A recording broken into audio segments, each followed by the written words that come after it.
శివాయ విష్ణురూపాయ. ఆదర్శ మానవుడు ఎలా ఉండాలో ఆచరించి చూపిన ధర్మస్వరూపుడు ఆ శ్రీరామచంద్రుడు. ఆ రామయ్య సీతమ్మతో కలిసి నడయాడిన నేల ఏకశిలా నగరం. అదేనండి కడప జిల్లా ఒంటిమిట్టలో ఉన్న శ్రీ కోదండరామస్వామి వారి దేవాలయం.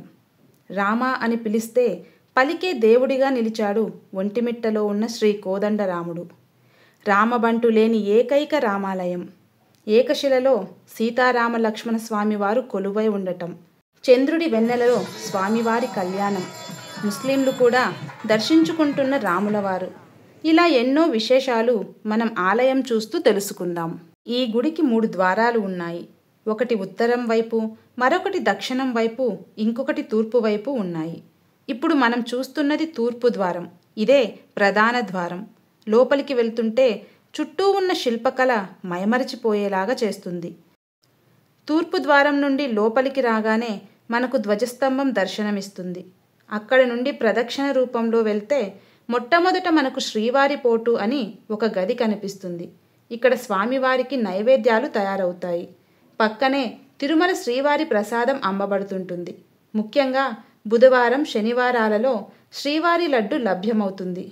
మనం ఇక్కడికి అనుకోకుండా పౌర్ణమి రోజు వచ్చాము. ప్రతి పౌర్ణమికి ఇక్కడ సీతారామ కళ్యాణం జరుగుతుంది. చూడండి, సీతారామ వారి కళ్యాణం కోసం ఎంత వైభవంగా ఏర్పాట్లు జరుగుతున్నాయో. ఇప్పుడు మనం చూస్తున్నది దక్షిణ ద్వారం. మెయిన్ రోడ్ నుండి గుడిలోకి వచ్చేటప్పుడు మనకు మొదటగా దక్షిణ ద్వారం కనిపిస్తుంది. అందుకే చాలామంది భక్తులు స్వామివారి దర్శనానికి ఈ ద్వారం ద్వారా వస్తారు. మనకు ఇక్కడ 2 మండపాలు కనిపిస్తాయి. ఇక్కడ సీతారాముల వారికి ఎదుర్కోలు కార్యక్రమం జరుగుతుంది. ఈ మండపంలో రాములవారు, దీనికి ఎదురుగా ఇంకో మండపంలో సీతమ్మ తల్లిని కూర్చోపెట్టి ఎదుర్కోలు జరిపిస్తారు. ఇదేమో ఉత్తర ద్వారం. ఈ ఉత్తర ద్వారం గురించి ఒక యథార్థ ఘటన మనం ఇప్పుడు తెలుసుకుందాం. ఒకానొక కాలంలో ఒక భక్తుడు స్వామివారిని దర్శించి ఆయన ముందు కీర్తనలు పాడాలని భక్తితో గుడికి చేరుకున్నాడు. అక్కడున్న కొంతమంది, నీకు ఆలయ ప్రవేశం లేదు, నువ్వు స్వామివారిని దర్శించుకోవటానికి కుదరదు అని చెప్పారు. స్వామి, నిన్ను దర్శించుకొని నీపై కీర్తనలు పాడాలని కోరికగా ఉంది, నన్ను కరుణించవయ్యా అని ఆ భక్తుడు రాములవారిని కోరుకున్నాడట. ఆ భక్తుడి మాటలు పట్టించుకొని అక్కడి వారు ఆయనను వెళ్ళిపోమ్మని చెప్పి ద్వారాలు మూసివేశారు. మళ్ళీ తెల్లవారుజామున అయ్యవారు వచ్చి గర్భాలయం తలుపులు తెరిచారు. కానీ అక్కడ రాములవారు ఉత్తర దిశగా తిరిగి ఉన్నారు. అయ్యో, ఏదో అపచారం జరిగింది అనుకుంటుండగా ఒక స్వరం వినిపించిందట. అతడు నా భక్తుడు, నన్ను నమ్మి వచ్చాడు, ఆయన ఉత్తర ద్వారం దగ్గర ఉన్నాడు, నా దర్శనానికి పంపండి అని వినపడిందట. అందరూ పోయి ఉత్తర ద్వారం తెరిచి చూడగా అక్కడ భక్తుడు కూర్చొని రామదర్శనం కోసం చూస్తున్నాడు. తర్వాత ఆయన స్వామివారి దర్శనం చేసుకొని కీర్తనలు పాడగానే మూలమూర్తి యథావిధిగా తిరిగిందట. రాముల వారిపై భక్తి, నమ్మకం ఉంటే చాలు, ఆయన కారుణ్యానికి అంతు ఉండదు. ఈ కోదండ రామాలయంలోనే మనం రామలింగేశ్వరుని కూడా దర్శించవచ్చు. ఇక్కడ స్వామివారు స్వయంభువుగా వెలిశారు. శివకేశవ భేదం లేని ఆలయం ఇది. ఇక్కడ కనిపిస్తున్న నాగుల కట్టకు భక్తులు విశేష పూజలు చేస్తారు. అలాగే మనకు ఇక్కడ 1356వ సంవత్సరం కాలం నాటి శిలాశాసనాలు కనిపిస్తాయి. ప్రదక్షిణ అనంతరం గుడిలోకి వెళ్ళగానే గర్భగుడికి బయట వైకుంఠ ద్వారపాలకులైన ఆ జయ విజయులు ఎంతో గంభీరంగా మనకు దర్శనమిస్తారు. లోపల గర్భగుడిలో ఏకశిలలో ఉన్న సీతారామ లక్ష్మణుల దర్శనం మరచిపోలేనిది. స్వామివారి నిలువెత్తు రూపదర్శనం ఎంతో అద్భుతం. కోదండాన్ని పట్టుకొని అంబుల పొదిలో పిడిబాకు పెట్టుకొని సీతమ్మ వారిని పక్కన పెట్టుకొని తమ్ముడు అయిన లక్ష్మణుణ్ణి వెంట పెట్టుకొని, ఆహా, ఎంత అద్భుత రూపం, ఎంత గొప్ప దర్శనం, మాటల్లో చెప్పలేనిది. మనస్సుతో భక్తితో అనుభవించే దర్శనం ఇది. స్వామివారి దర్శనం అయి బయటకు రాగానే గర్భగుడికి ఎదురుగా గరుడాల్వార్ సన్నిధి ఉంటుంది. ఇక్కడ గరుడాల్వార్ స్వామివారికి నమస్కరిస్తున్నట్లు మనం చూడవచ్చు. స్థల పురాణం విషయానికి వస్తే సీతారామ లక్ష్మణుల వారు అరణ్యవాసం చేస్తున్నప్పుడు దుష్ట శిక్షణ చేయమని మృకండ మహర్షుల వారు, శృంగి మహర్షుల వారు ప్రార్థించగా సీతా లక్ష్మణ సమేతుడై అంబుల పొది, పిడిబాకు, కోదండం పట్టుకొని రాములవారు ఈ ప్రాంతానికి వచ్చి యాగరక్షణ చేశాడని పురాణం చెబుతుంది. అందుకు ప్రతిగా ఆ మహర్షులు సీతారామ లక్ష్మణ స్వాముల విగ్రహాలను ఏకశిలలో చెక్కారు. అందువలన ఈ ప్రాంతాన్ని ఏకశిలానగరం అని పిలుస్తారు. తరువాత జాంబవంతుడు రామయ్య అనుగ్రహం కోసం కొన్ని సంవత్సరాలు తపస్సు చేయగా ఆయనకి ఆ శ్రీరాముడి దర్శనం కలిగింది. అప్పుడు ఏం వరం కావాలి అని స్వామివారు కోరగా, నేను మనసు పెట్టి ధ్యానం చేస్తే నాకు దర్శనం కలిగించావు స్వామి, అలాగే ఇక్కడికి వచ్చిన భక్తులను అనుగ్రహించు తండ్రి అని కోరాడు. తథాస్తు అని స్వామివారు అంతర్ధానం అయిపోయారు. తరువాత జాంబవంతుడు ఏకశిలలో ఉన్న సీతారామ లక్ష్మణులకు ప్రాణప్రతిష్ఠ చేశారు. అలా ఈ ప్రాంతానికి ఏకశిలానగరం అని పేరు వచ్చింది. మరి ఒంటిమిట్ట వెనుక ఉన్న రహస్యమేంటో తెలుసుకుందాం. ఒకానొకప్పుడు ఒంటుడు మిట్టుడు అని ఇద్దరు దొంగలుండేవారు. వారు దొంగతనం చేసి గుడిలో దాక్కునేవారు. ఒకరోజు గర్భగుడిలో దాక్కున్న వారికి స్వామివారి స్వరం వినపడిందట. మీరు ఎంతకాలం ఇలా చెడు పనులు చేసుకుంటూ పోతారు, మీరు మారండి అని స్వామి చెప్పగా వారికి ఒక భావన కలిగి మనసు ప్రక్షాళనగా మారి ఆలయ నిర్మాణంలో భాగస్వామ్యం పొందాలని చెప్పి రాజుగారి దగ్గరకు వెళ్ళి వారి తప్పులను క్షమించమని చెప్పి ఆలయ నిర్మాణంలో ముఖ్య పాత్ర పోషించటం వల్ల ఈ గుడికి ఒంటిమిట్ట అని పేరొచ్చింది అని చెప్తారు. అలాగే మనకు ఇక్కడ భక్తుల కోసం ఇమాం బేగ్ అనే ఒక ముస్లిం బావిని తవ్వించాడు. దీని వెనుక కూడా ఒక కథ ఉంది. ఒకసారి ఈ ఇమాం బేగ్ రాముడు ఎక్కడున్నాడు, అవి విగ్రహాలు అని హేళన చేస్తూ పిలిస్తే పలుకుతాడా మీ రాముడు అని అడిగాడు. రాముణ్ణే సర్వంగా కొలిచే భక్తుడు మీరు మనసు పెట్టి పిలవండి, తప్పకుండా నా రాముడు పలుకుతాడు అని చెప్పాడు. అప్పుడు ఆ ఇమాం బేగ్ గుడిలో ఎవరూ లేకుండా చేసి ఆలయ తలుపులు మూసివేసి రామా రామా రామా అని 3 సార్లు పిలిచాడట. అప్పుడు గర్భగుడిలో నుండి ఓయ్ అని 3 సార్లు వినిపించిందట.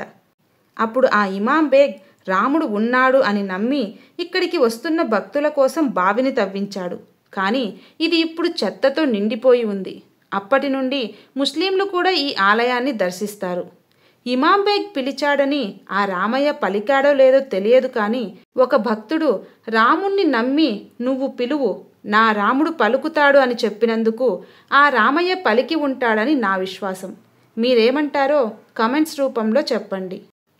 ఇక గుడి తూర్పు ద్వారానికి ఎదురుగా మనకు సంజీవరాయస్వామి వారి దేవాలయం ఉంటుంది.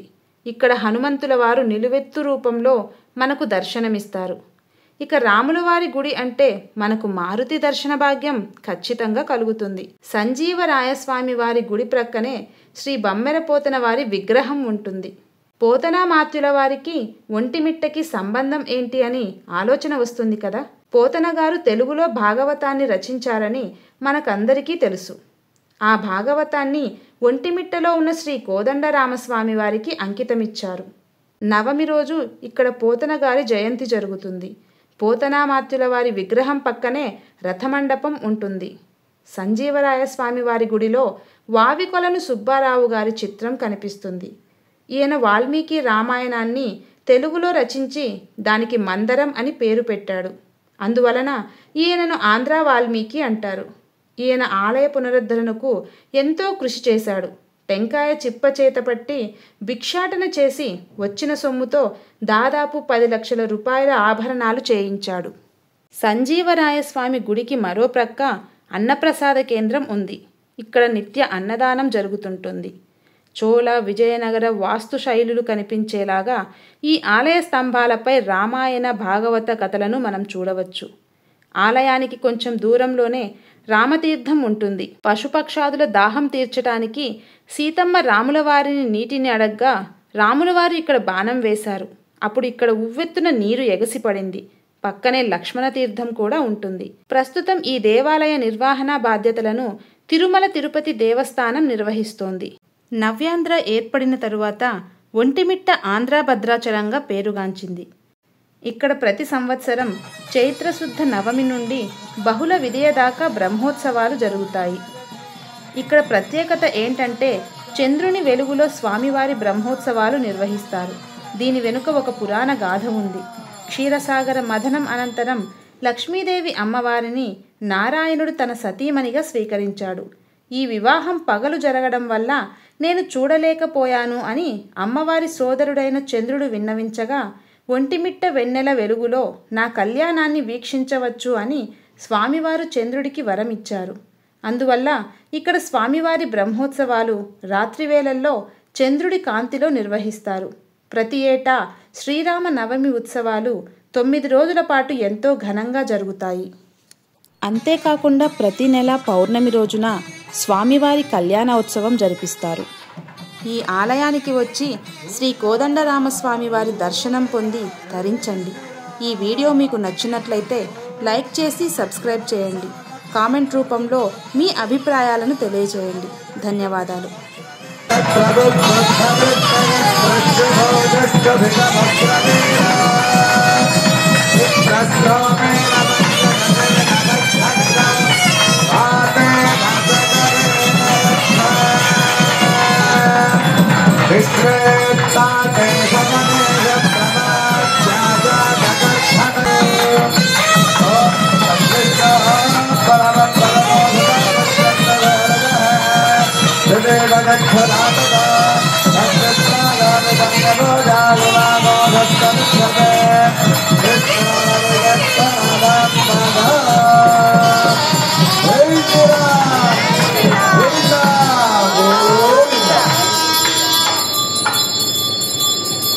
స్వామివారికి సాంప్రదాయబద్ధంగా యజ్ఞోపవీత ధారణ జరుగుతుంది.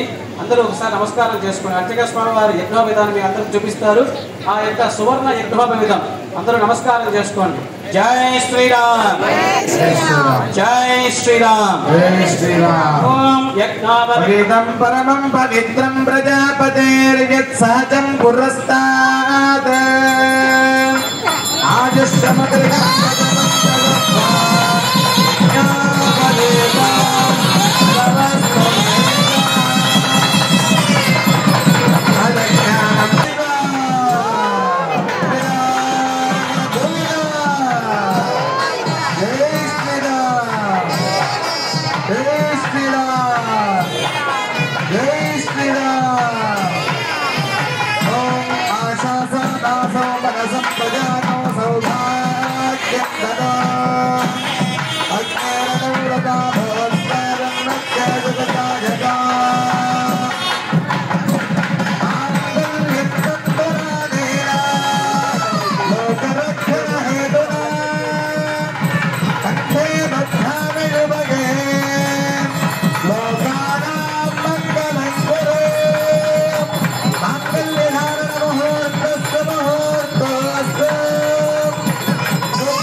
परमं